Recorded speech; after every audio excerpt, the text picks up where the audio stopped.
What's up, guys? Today I want to share with you all some interesting new archaeological evidence that supports the reliability of the Old Testament book of Judges. But before we begin, be sure to subscribe and hit the notification bell if you want to be notified whenever I put out new evidence or new interesting information about the Bible or the New Testament. This video is actually going to be covering a new archaeological discovery that supports part of the Old Testament. 3 days ago, the Christian Post released an article in which they say Israeli archaeologists find 3,100-year-old inscription linked to the book of Judges. It says, Israeli archaeologists excavating in the Judean foothills have uncovered an extremely rare 3,100-year-old inscription from the era of the biblical Judges and carrying a name from the book of Judges.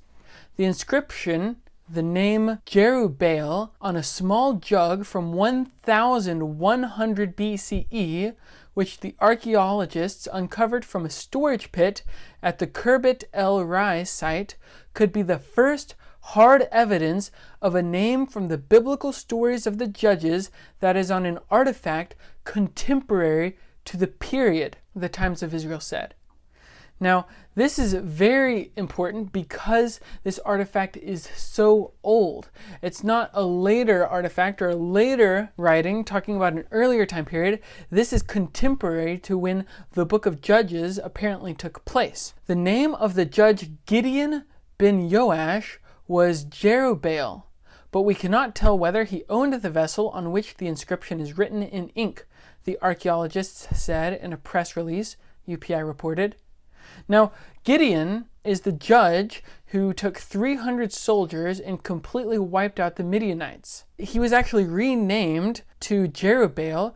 He earned this title, Jerubbaal, after he destroyed his family's altar of Baal. Judges 6:32 says, because Gideon broke down Baal's altar, they gave him the name Jerubbaal that day, saying, quote, let Baal contend with him. The article continues, it says, according to the Bible, Gideon organized a small army of 300 soldiers and attacked the Midianites by night near Mayan Herod.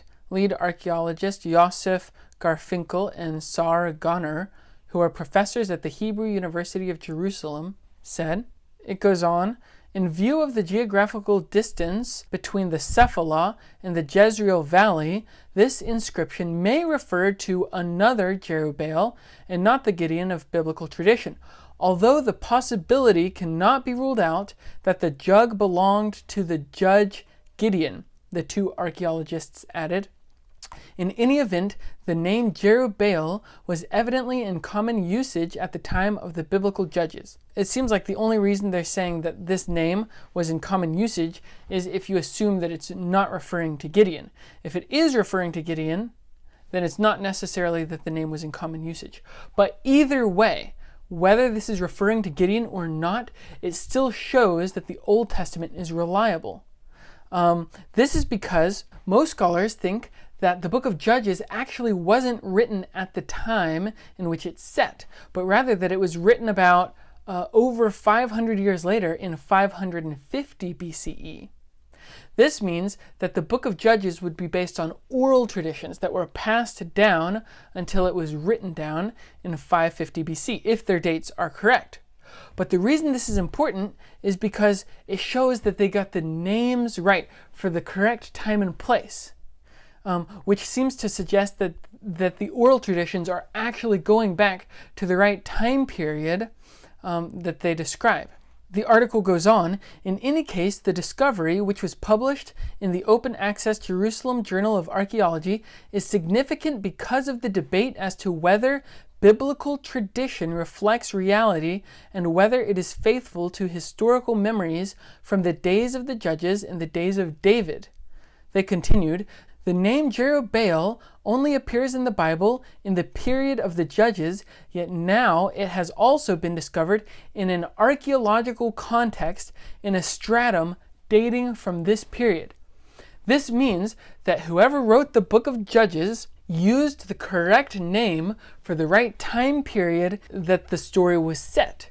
It shows that they really do have information going all the way back 500 years to the correct time period. the author of the book of Judges is not just making things up as he goes along. He's actually getting real oral traditions that go back earlier to the correct time and place. And I think it's very likely that it really does go back to the person Gideon, the real person from the Bible, as these archaeologists admit is very possible. It says, the inscription was written in an early alphabetic Canaanite script, evidence of which has been found throughout Egypt and the Levant, the times of Israel noted. We know very little about this period from the archaeological point of view, and we didn't have any meaningful inscription from this period, Garfinkel told NBC News. Therefore, this is the first solid piece of archaeological evidence confirming part of the book of Judges, showing that the book of Judges really does reach all the way back to the time period which it describes. If you like this video, again, please be sure to subscribe, and thank you so much for watching.